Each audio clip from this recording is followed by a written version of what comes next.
Captain Jake Morrison stood at the observation deck of the starship Terra Nova, watching the massive space station grow larger in the viewport. Nexus Prime was unlike anything humanity had ever built. The station stretched for hundreds of miles, in every direction, its surface covered with gleaming towers and docking bays that could house ships the size of small cities. "First time seeing it never gets old," said Lisa Hayes, his tactical officer, as she joined him at the window. "Makes our biggest space stations look like toys." Jake nodded, trying to hide his nervousness. This was humanity's first official diplomatic mission to the Galaxy Council. Everything depended on how the next few days went.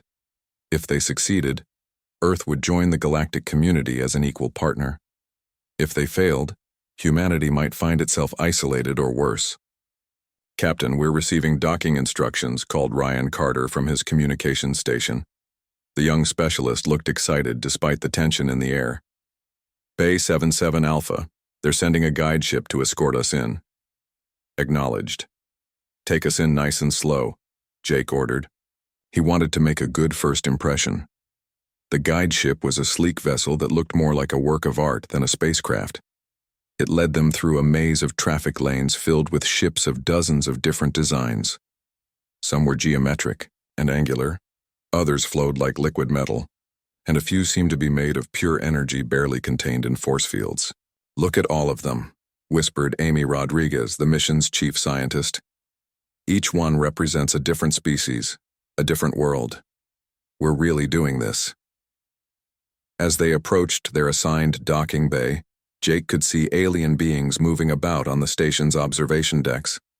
Some were tall and crystalline, others looked like giant insects, and many were so strange that he couldn't even guess what they might be.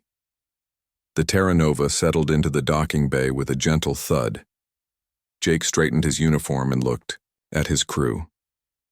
"Remember, we're representing all of humanity today. Let's make them proud." Ambassador Paul Turner was waiting for them in the airlock.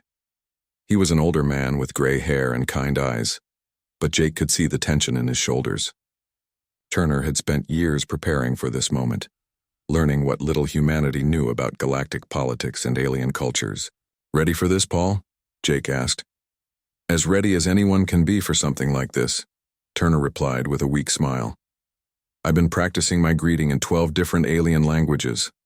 Let's hope I don't accidentally insult anyone." The airlock opened, and they stepped onto Nexus Prime.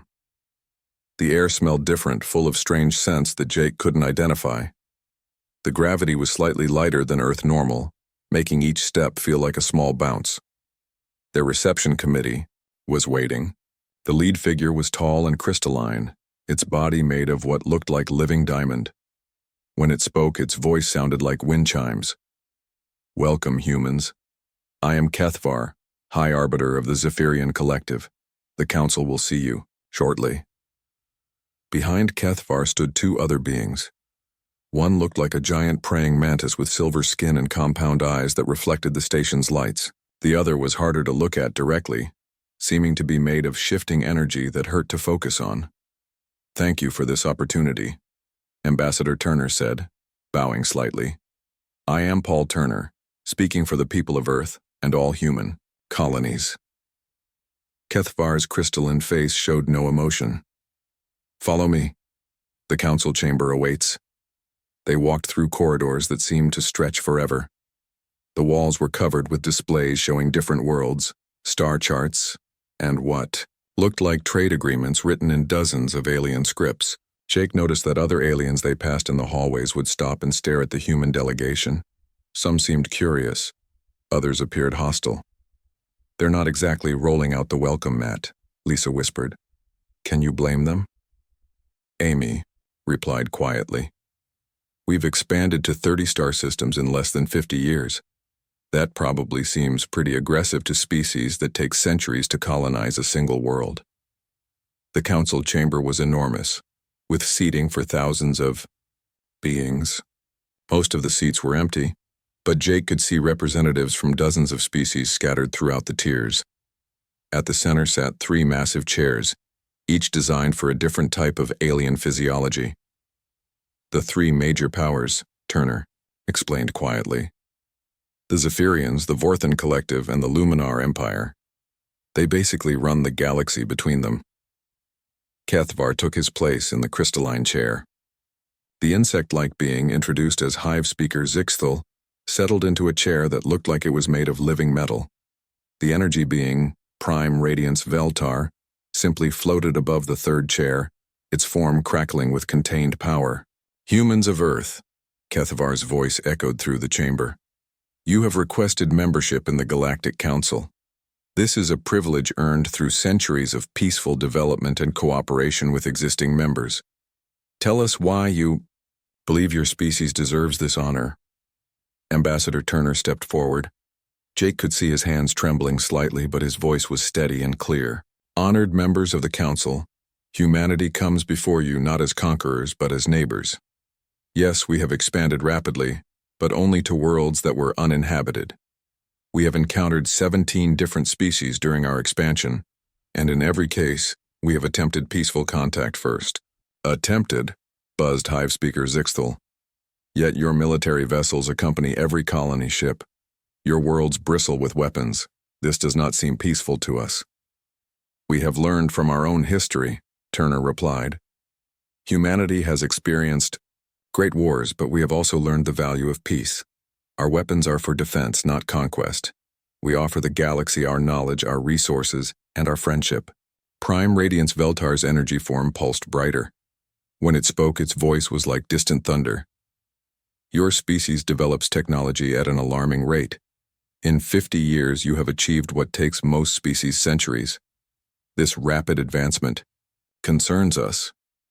Jake felt his jaw clench. They were treating humanity like children, or worse, like a threat to be contained. We are willing to share our technological advances, Turner continued. We believe that progress benefits everyone. Our scientists are eager to collaborate with alien researchers. Our engineers can help build better ships, better stations, better worlds for all species. The three leaders exchanged glances that somehow conveyed volumes. Jake had the sinking feeling that the decision had already been made. And it wasn't going to be good news. Kethvar raised one crystal in hand. The council will deliberate. You will be given quarters while we decide your fate. The session is adjourned. As they were led away, Jake caught sight of several smaller alien species watching from the upper tiers. Unlike the hostility he'd seen from the major powers, these beings looked almost hopeful. Maybe humanity still had allies in this vast galaxy, but first, they had to survive whatever the council had planned for them. The human delegation spent 3 days in their assigned quarters, waiting for the council's decision. The rooms were comfortable but felt more like a prison than guest accommodations. Armed guards stood outside their doors, and their communications with the Terra Nova were limited to basic status reports. Jake paced his room like a caged animal. Through the small window he could see alien ships coming and going from the docking bays. Some looked familiar from their arrival, but others were completely new designs. Word was spreading through the galaxy that humans were on trial. Captain, Ryan's voice came through the comm system. Ambassador Turner wants to meet in the common area. Says it's important. Jake found Turner sitting at a table with Amy and Lisa. The ambassador looked like he hadn't slept in days. Dark circles rimmed his eyes, and his usually neat appearance was disheveled. I've been monitoring their communications, Turner said quietly. My translator is picking up fragments of their debates. It's not good news. What are they saying? Lisa asked. They're not just discussing membership denial. They're talking about containment protocols and threat assessment levels. Turner rubbed his forehead. I think they see us as more than just an annoying neighbor species. Amy leaned forward. Containment protocols? What does that mean? It means they're discussing how to limit our expansion, maybe even force us back to our current borders. Turner's voice was grim. There's something else. They keep mentioning something called the Concordat of Civilized Species. I think they're planning to charge us with violating galactic law. Jake felt his stomach drop. What law? We were never told about any galactic laws. Ignorance isn't a defense in their legal system, Turner replied.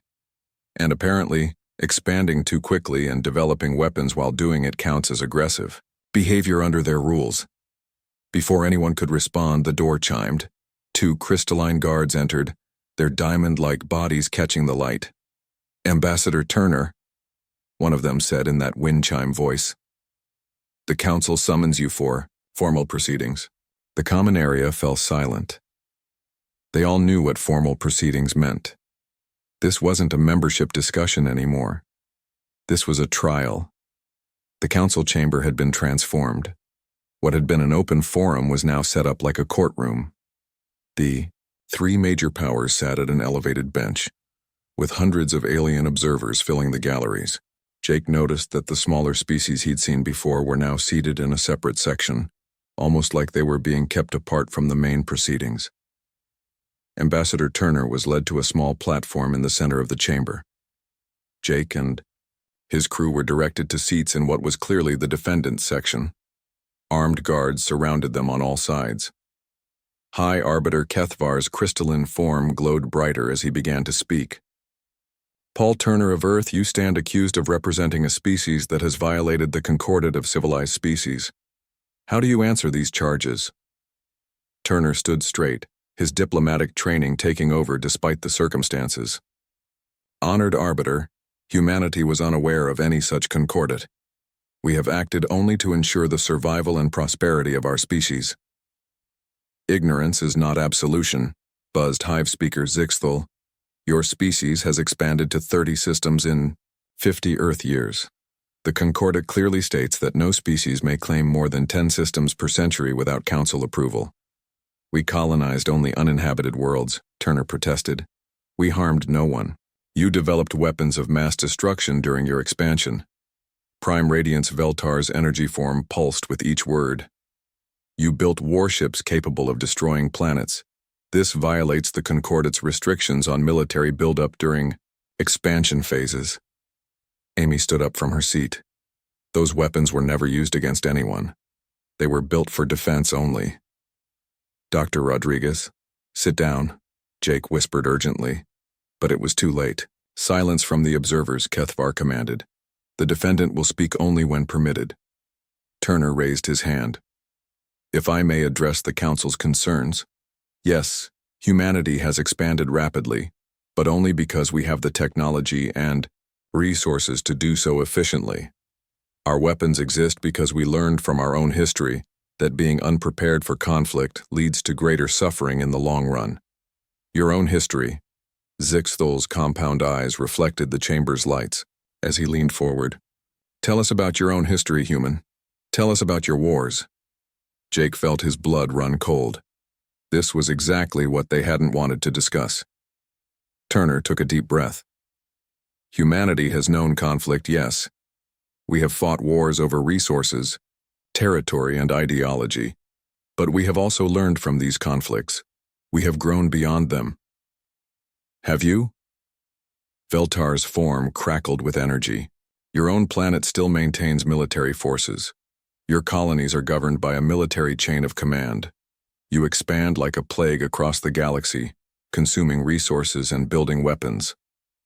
We expand to survive and thrive. Turner's voice grew stronger. Every species does this. The difference is that we do it efficiently. Too efficiently, Kethavar's voice echoed through the chamber. In our analysis, your species represents a clear and present danger to galactic stability. Your rapid expansion, combined with your aggressive military buildup and your species' documented history of warfare, makes you a threat that cannot be ignored. The chamber buzzed with alien voices. Jake could see some of the smaller species, in their section nodding in agreement, while others looked uncomfortable with the proceedings. What is the council's decision? Turner asked, though Jake could tell he already knew the answer. Kethavar stood, his crystalline form towering over the chamber. The council finds humanity guilty of violating the Concordat of civilized species through aggressive expansion and unauthorized military buildup. As the official representative of your species, you, Paul Turner, are sentenced to execution as an example to your people and a warning to the galaxy. The words hit Jake like a physical blow. Lisa gasped beside him. Amy's face went white with shock. Furthermore, Kethavar continued. Humanity is hereby restricted to its current territorial boundaries. Any human vessel found beyond the designated containment zone will be destroyed without warning. Turner stood silent for a moment, then spoke, in a clear, strong voice. I am a diplomat, sent in peace to represent my people. If you execute me, you are declaring war on humanity. We are preventing a war, Zixthal replied. By containing your species now, we save countless lives throughout the galaxy. You don't know what you're doing, Turner said. You're making a terrible mistake. The sentence will be carried out in 1 hour, Kethavar announced. All humans will witness the execution before being escorted from Council space. Jake jumped to his feet. You can't do this. He's a diplomat. There are laws about diplomatic immunity. Your laws do not apply here. Veltar's energy form pulsed brighter. Only Council law matters in Council space. As the guards moved to surround Turner, he looked directly at Jake and his crew. His voice carried clearly across the chamber. Captain Morrison, tell Earth what happened here. Tell them we tried for peace. Tell them we offered friendship and cooperation. Turner's eyes hardened. And tell them what the Council's answer was. The guards led Turner away. Jake watched helplessly as the man who had spent years preparing for this mission was taken to his death for the crime of representing humanity. The chamber began to empty, but Jake noticed something. Many of the smaller alien species were looking at the human delegation with something that looked like sympathy. Some even looked angry at the Council's decision. Maybe humanity wasn't as alone in the galaxy as the Council wanted them to believe. But first, they had to get home and deliver Turner's message. And Jake had a feeling that message was going to change everything. The Terra Nova jumped to faster-than-light travel the moment they cleared Council space. Jake stood on the bridge, staring at the stars stretching past them as they raced toward Earth. The image of Ambassador Turner's execution kept playing in his mind. The way the crystalline beings had used some kind of energy beam to disintegrate him. The way Turner had stood straight and proud until the very end. Captain, we're receiving priority communications from Earth Fleet Command, Ryan reported from his station. They want a full report the moment we arrive. Tell them to prepare for an emergency session of the Defense Council, Jake replied. And tell them to wake up President Brooks. She's going to want to hear this directly from us. Lisa walked up beside him. Jake, what do you think Earth will do? Jake was quiet for a long moment. I think they're going to be very angry, and when humans get angry, we don't follow the same rules as everyone else. The journey back to Earth took 4 days. During that time, news of Turner's execution had already reached human space through other channels. By the time the Terra Nova arrived at Earth orbit, protests were happening on every human world. Billions of people were demanding justice for their murdered ambassador. Jake and his crew were immediately transported to the Pentagon, where an emergency meeting of the United Earth Defense Council was already in session. President Catherine Brooks sat at the head of a long table surrounded by military leaders and government officials. Captain Morrison, President Brooks said as they entered the room, give us your report. Jake stood at attention and began his account. He told them about the trial, about the accusations, and about Turner's final words. When he finished, the room was completely silent. They executed a diplomat, said General Frank Stone, head of Earth's Strategic Command. That's an act of war, by any definition. It's worse than that, added Admiral Ben Rodriguez, Amy's brother and head of the Earth Fleet. They've declared us a threat to galactic stability. They won't stop with containment. Eventually, they'll decide we need to be eliminated entirely. President Brooks looked around the table. Options? We have 3 choices, General Stone replied. We can accept their containment and hope they leave us alone. We can try to negotiate through other channels. Or we can show them why they were right to fear us in the first place. The first option is unacceptable, Brooks said firmly. Humanity doesn't cower behind walls. The second option already failed. Turner was our best diplomat, and they killed him for trying to make peace. That leaves option 3, Admiral Rodriguez said quietly. Brooks nodded slowly. General Stone, brief us on the extermination protocol. Jake felt his blood run cold. He'd heard rumors about secret military plans, but he'd never imagined anything called the Extermination Protocol. General Stone stood and activated a holographic display. It showed star maps, fleet positions, and target lists that made Jake's stomach turn. The Extermination Protocol was developed 5 years ago when we first learned about the Galaxy Council, Stone explained. We knew there was a chance they might see us as a threat, so we prepared for the worst-case scenario. The display showed simultaneous attacks on dozens of alien worlds, not just military targets, but infrastructure, communications, and supply lines. The plan assumes we're facing enemies who vastly outnumber us, Stone continued. So we can't fight a traditional war. We have to fight like humans. We target everything that keeps their civilization running. We make them unable to coordinate, unable to supply their forces, unable to maintain their technology. That's not war, Amy whispered. That's genocide. No, Stone's voice was hard. Genocide is what they planned for us. This is survival. Admiral Rodriguez activated another display. We have advantages they don't know about. Our AI systems are more advanced than anything they've seen. Our ships are faster and more maneuverable, and we have weapons they can't imagine. The display showed new ship designs, weapons systems, and battle tactics that were completely different from anything Jake had seen during his military career. We've been building a fleet in secret, Rodriguez explained. Stealth ships that can appear anywhere in the galaxy without warning. AI-controlled drone swarms that learn and adapt during combat. And weapons specifically designed to target the 3 major species' weaknesses. What weaknesses? Brooks asked. Dr. Amy Rodriguez stepped forward. I've been studying the data we collected at Nexus Prime. The Zephyrians are crystalline beings. Certain sound frequencies can shatter their body structure. The Vorthons are a hive mind. Disrupt their mental connections and they become helpless. The Luminars are pure energy. Electromagnetic pulses can disperse their forms. We can build weapons that target each species specifically, General Stone added. While they're using standard energy weapons that work the same against everyone, we can customize our attacks for maximum effect. President Brooks looked around the room. This isn't just about revenge for Turner. They've made it clear they see humanity as a threat that needs to be contained or eliminated. If we don't act now, they'll grow stronger while we grow weaker, behind their barriers. Ma'am, Jake found himself speaking. What about the smaller species? Some of them seemed sympathetic to us at the Council. If we launch this protocol, we'll be proving the Council was right about us. Captain, I appreciate your concern, Brooks replied. But they stood by and watched while Turner was executed. They had their chance to support us. General Stone pulled up another display. Actually, Captain Morrison raises a good point.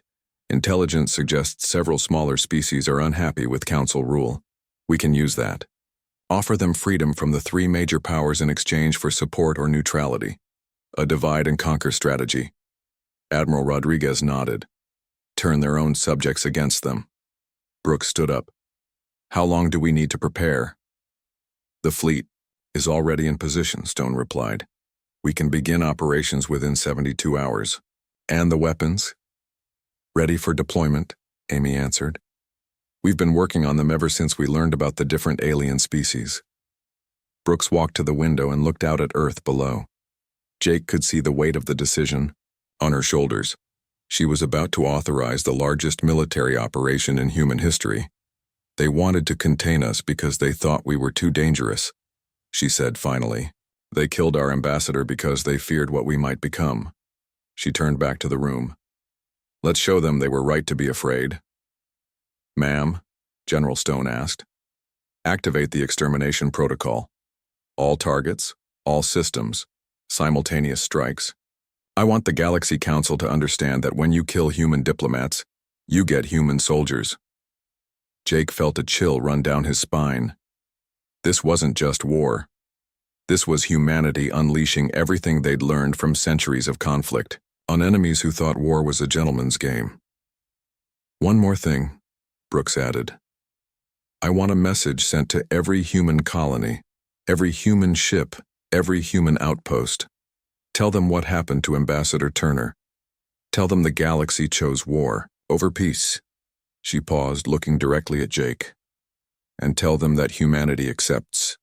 Captain Jake Morrison stood on the bridge of the battleship Retribution, watching the countdown timer reach 0. Around him, his crew worked with deadly precision. Lisa Hayes had been promoted to as executive officer. Ryan Carter ran the electronics. Warfare systems and Commander Tony Ellis prepared his marine assault teams. All ships report ready, Captain, Lisa announced. Stealth fields are active. We're invisible to their sensors. Jake nodded.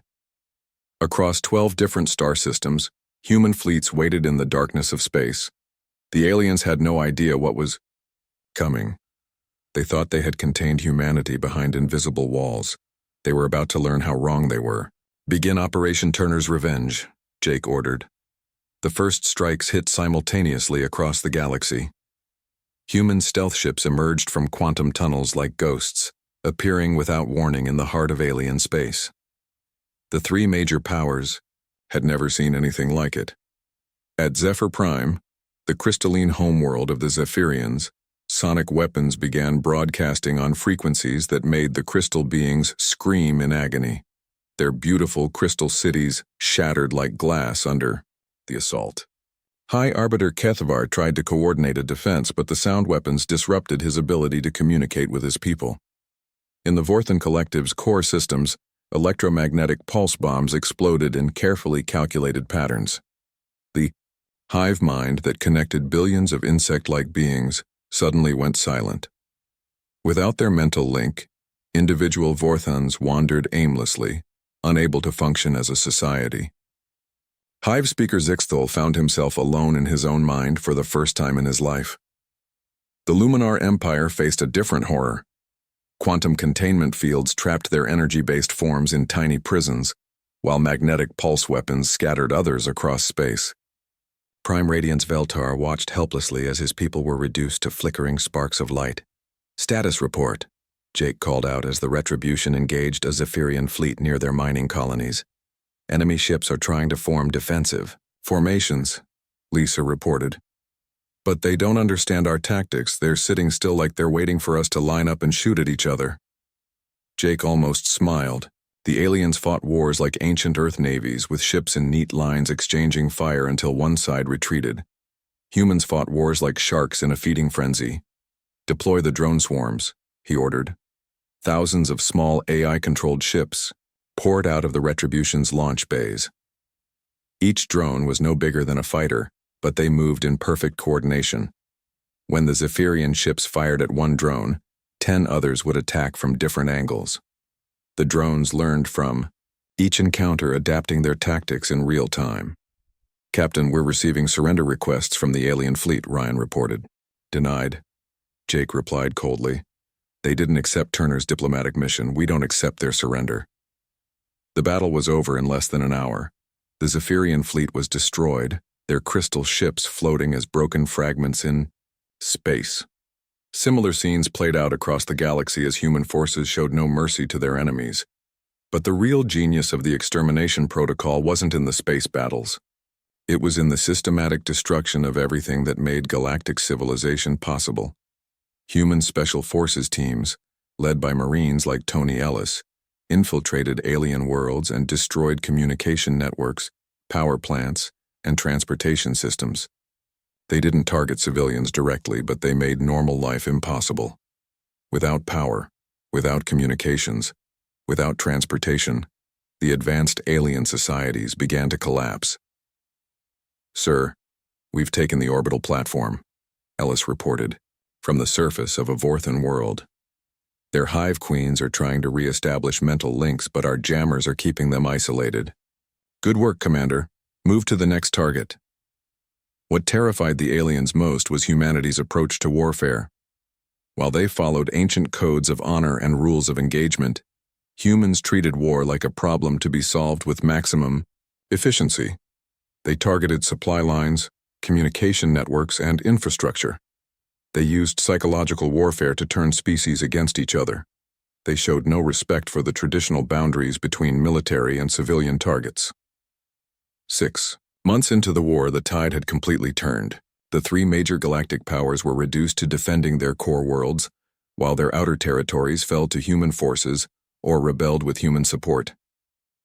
The smaller alien species that had been dominated by the Council for centuries saw their chance for freedom. Some joined the humans directly, providing intelligence and resources. Others simply declared independence while their former masters were too busy fighting humans to stop them. Admiral Morrison, came a transmission from Earth. Jake had been promoted twice since the war began. You're needed at Nexus Prime. The Council wants to negotiate. Jake looked at the massive space station that had once seemed so impressive. Now it was surrounded by human battleships, its gleaming towers damaged by precision strikes. The symbols of the three major powers had been torn down and replaced with United Earth flags. Inside the same council chamber where Ambassador Turner had been executed, the surviving alien leaders sat as prisoners. High Arbiter Kethavar's crystalline form was cracked and dim. Hive Speaker Zixthal twitched nervously, cut off from his hive mind. Prime Radiance Veltar flickered weakly, barely maintaining his energy form. President Brooks had traveled from Earth for this moment. She sat where the council leaders had once judged humanity, with human military officers flanking her on both sides. You wanted to contain us, Brooks said simply. You thought we were too dangerous to be allowed freedom in the galaxy. You executed our ambassador when he came in peace. We surrender. Kethavar's voice was barely a whisper. Please, no more destruction. Surrender isn't enough, Brooks replied. You need to understand what you did wrong. She gestured to a holographic display showing the current state of the galaxy. Human-controlled space now included hundreds of star systems. The three major powers had been reduced to small territories around their homeworlds. Dozens of smaller species had declared independence or alliance with Earth. You made the mistake of judging us by your own standards, Brooks continued. You thought we would fight your kind of war, with your rules, with your honor codes. But humans don't fight wars to look honorable. We fight wars to win. What do you want from us? Zixthal managed to ask. We want what Turner wanted 6 months ago. Peace, trade, cooperation. The difference is that now we're asking from a position of strength instead of weakness. Brooks stood up and walked to where Turner had stood during his trial. The galaxy has a new order now. Earth will protect the smaller species from bullies like you. We'll keep the peace in our own way. And if anyone tries to execute our diplomats again, she looked directly at each of the former council leaders. Well, you've seen what happens then. The formal peace treaty was signed a week later. The three major powers became regional governments under Earth's oversight. The smaller species formed a new alliance with humanity at its center. Nexus Prime became a human naval base renamed Turner Station, in honor of the ambassador whose death had changed the galaxy forever. As Jake stood in the observation deck where he'd first seen the massive station, he thought about Turner's final words. They had tried for peace and the galaxy had chosen war. Now the galaxy was learning to live with the consequences of that choice.